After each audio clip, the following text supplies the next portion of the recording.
for today's video is mag-film ako ng ganap ko today because today is going to be a special day for me kasi magki-Christmas party kami ng mga high school friends ko. Excited ako kasi ngayon na lang ulit kami makukumpleto. Actually, may kulang, isa, kasi nasa abroad siya. Hopefully next year kasama ka na namin next Christmas party. Shout out sa'yo, Nicole.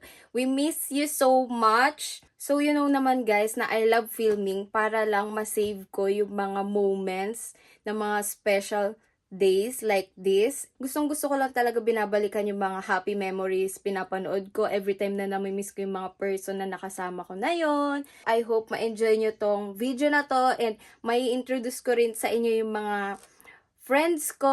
Mag-Airbnb kami sa Makati. So, isasama ko kayo, guys. So, just keep on watching. Guys, sobrang hassle. Ang dami kong bitbit. Tapos naglalakad ako kasi wala akong mabook, walang taxi. Ganyan ang eksena ko today.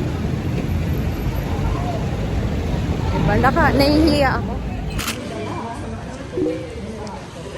Ito, andito ang moment of truth.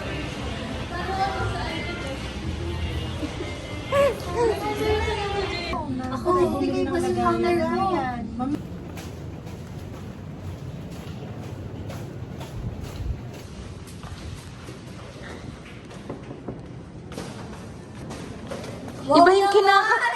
Iba yung kinakatok na sis. Asim ba yan? Okay. Sorry. Pang-aga, Hi! Wow! Yung mga reaction. Kami pa ba hindi? Paano pag... Lalabas kami, magsasamgyup kami. For dinner. Nasa active.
Super iba-iba.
influencer na to.